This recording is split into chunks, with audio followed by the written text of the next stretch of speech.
unless you own it. Let every mile bring a smile, yeah.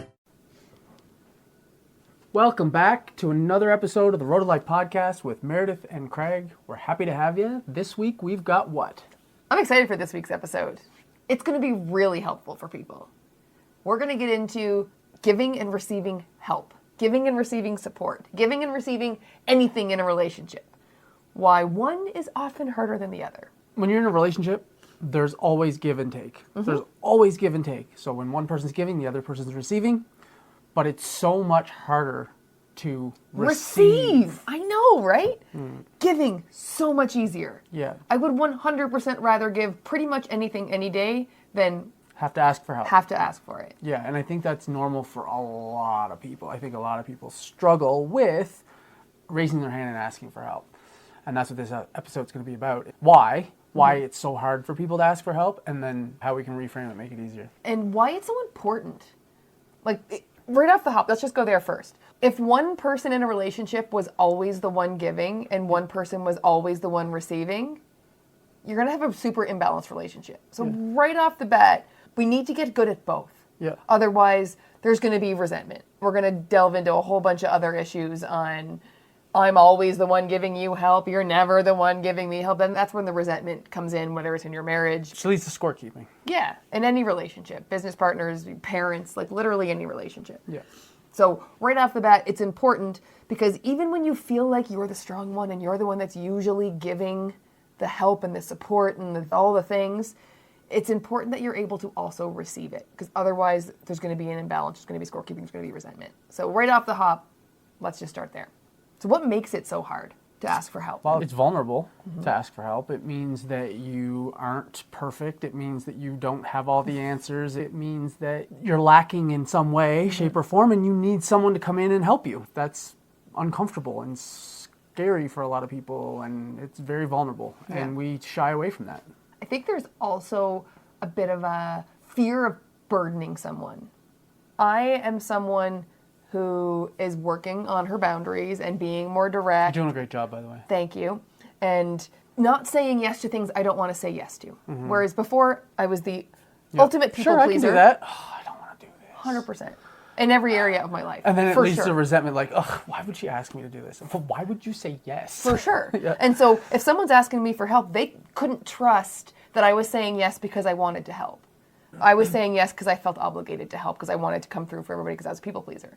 And the trust has to go both ways. If you want someone to be able to ask you for help, they need to trust that you're going to be honest about your offer for help. Because otherwise, this fear of being a burden to someone can be a legitimate fear. It could be true. Yeah. In my past, I certainly would have let some resentment creep in because I didn't really want to say yes. And so then I would look at and ask, are you the person then that is projecting?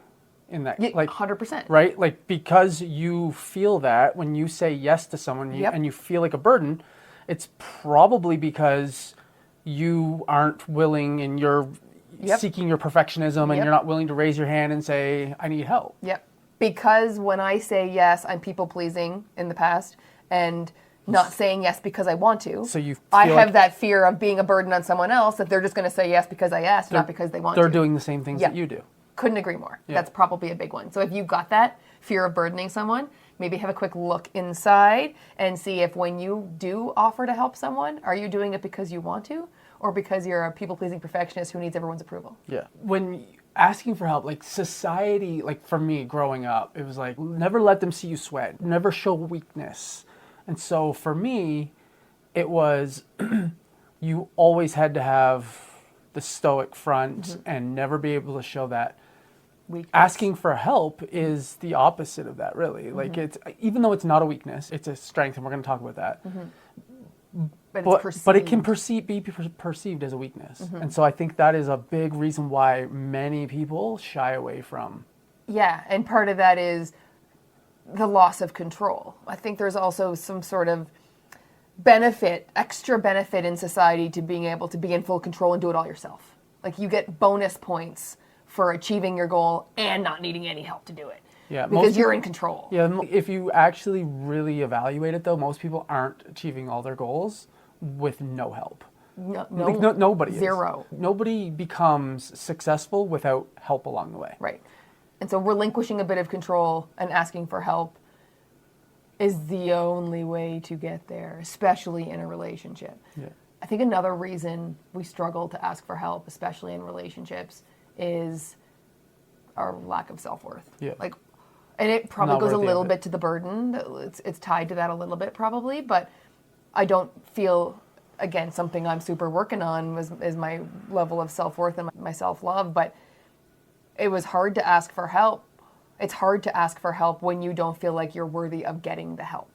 Mm-hmm. You're not worthy of receiving the help, so asking for it becomes really challenging. Yeah, we have to do that inner work to understand our own self-worth, to know that we have it, so that we can raise our hand and say, no, I don't have all the answers figured out. And this person knows that they have the answer. They can help me. I just need to raise my hand. And be willing and understand that you really are worthy, just being a human being on this planet, that you are worthy of your goals, your dreams, and of getting help along the way to achieve them. 100%. So we talked a little bit a minute ago about how it's perceived as a weakness, but it's actually a strength. And the reason I think that it's such a strength is that when you're able to raise your hand and say, I need help, it actually builds the relationship. It builds trust in the relationship because the other person sees that you aren't putting up this mask or this front of being perfect. We cannot relate to perfect. I cannot relate to someone else who's never needed help in their life. And we know people who sometimes have this air about them that they're never wrong. They can't ask for help, and we can't relate to them. There's a gap in that relationship. Yeah.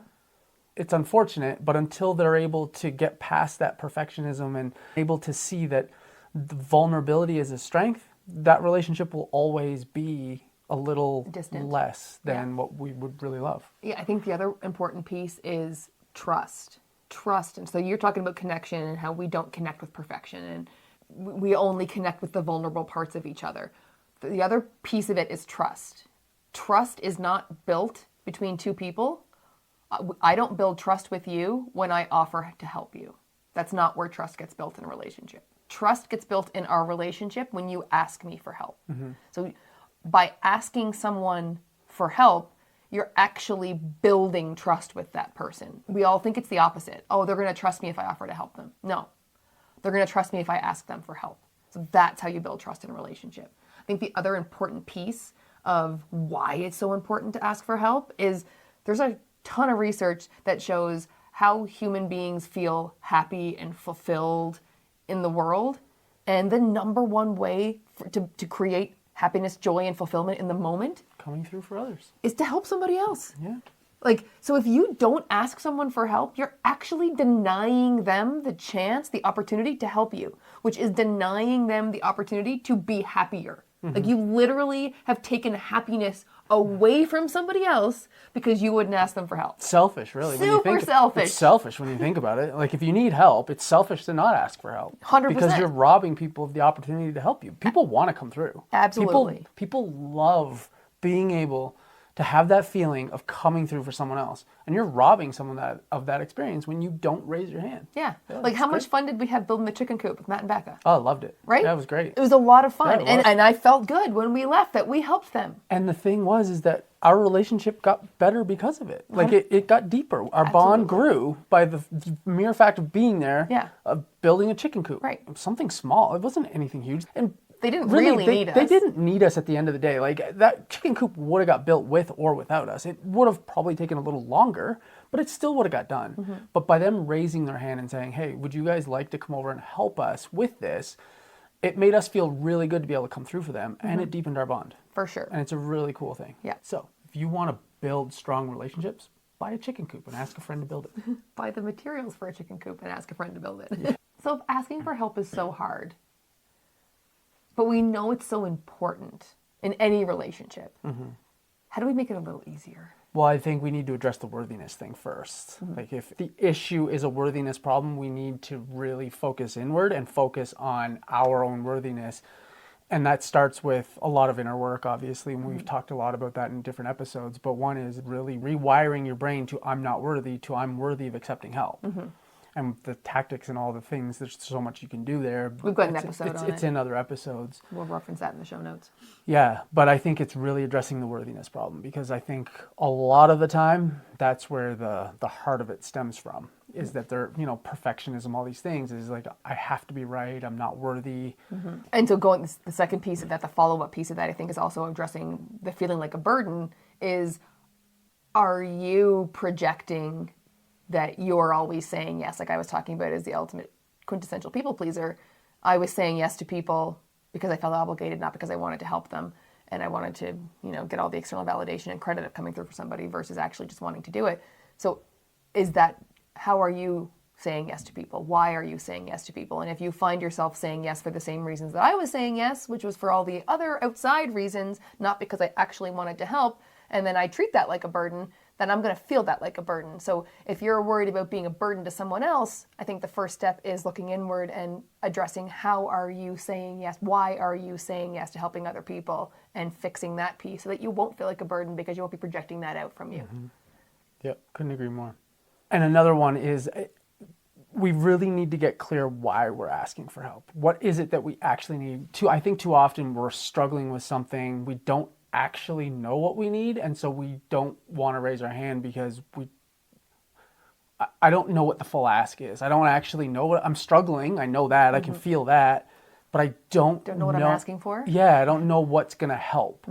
But I think it's okay to, one, just say that you're struggling and you're not really sure, and just be open and honest about that. And maybe the help is just helping you get to a place where you understand where you understand what your needs are. Yeah, that's one thing. And then the other is if you're not quite sure what it is you need, maybe do a little bit of reflection on, well, this is what I'm struggling with. What do I actually need? What do I want? What's the feeling within me that's going to get you to the place where you can kind of pinpoint something that's going to help you, and then bring that forward and be very specific with what you want. Those are, I guess, two options. But I really do think that even if you don't really know what you want, just raising your hand and saying, I'm struggling with this. Any thoughts? Like, can you help me with it? Do you know? And maybe they don't have the answer, but maybe they can direct you somewhere that you can get the help. So, and I think the third step. So the first step was sort of reframing it, rewiring your brain a bit on what it means to ask for help. And the second step is getting specific on what it is you need. And the third step, I think, is just starting small. Starting. Period. Like, we need to start. Anything that we want to do, we have to take the first step at some point.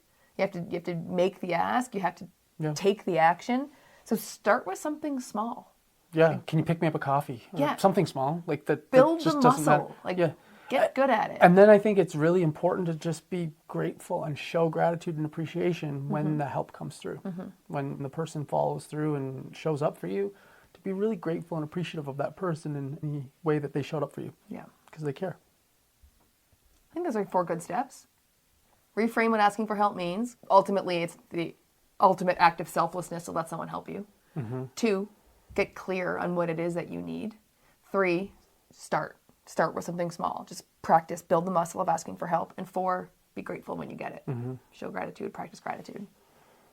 And when you do all that, we kind of alluded to the benefits, but it really does, like us with Matt and Becca, deepen your bond, deepen your connection, better your relationship. It advances your relationship. It improves it. Like, it literally changed our relationship, being able to spend the day with them. Just the act of not only coming through for someone, but in the process of doing the thing, we got to connect. We got to learn more about each other. We got to talk. We got to learn more about their kids and interact with them, and we're closer with them now. We even got a hug from 2 of them when we left. That was a big step. The third one's still hanging in there, and tough as nails. She's tough. And she's like, nah, we're good. Maybe a fist bump, but that's it. That's it. Yeah. You got some work to do with me.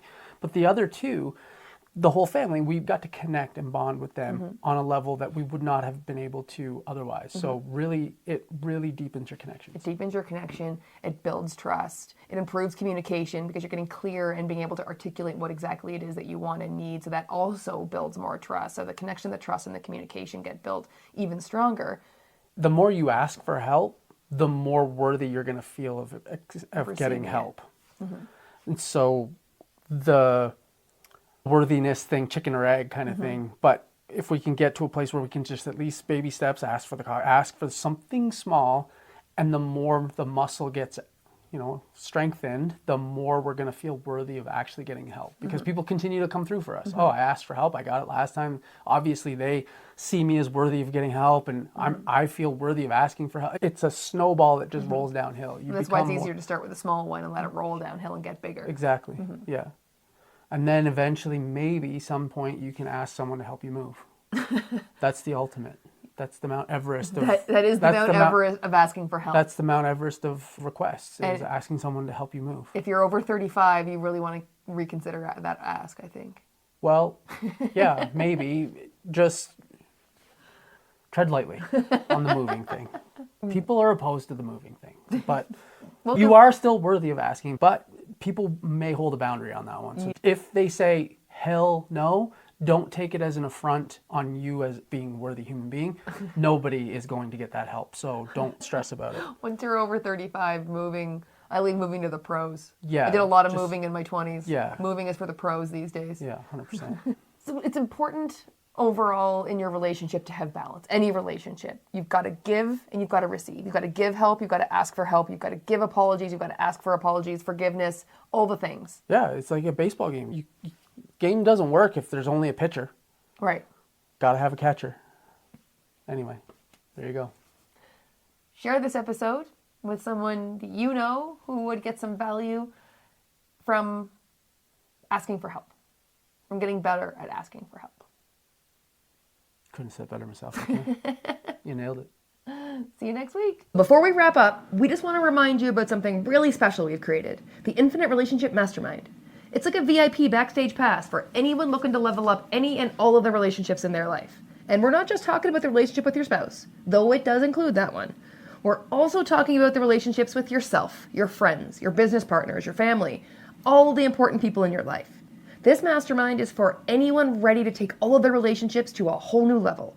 Whether you're thriving and you want to thrive even more, or you're feeling a little stuck and need some extra love and support. We host exclusive live courses. We create a safe, no judgment space where members can just open up and honestly just have a ton of fun connecting with other amazing people who are building stronger relationships.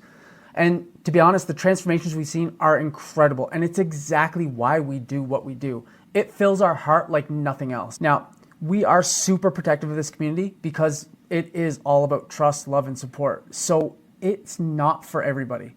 But if this does sound like it might tickle your fancy, then check out the link in the show notes and reach out to us if you have any questions. We'd love to chat and see if it's a fit for you. And as always, thank you so much for being a part of our journey on the road of life.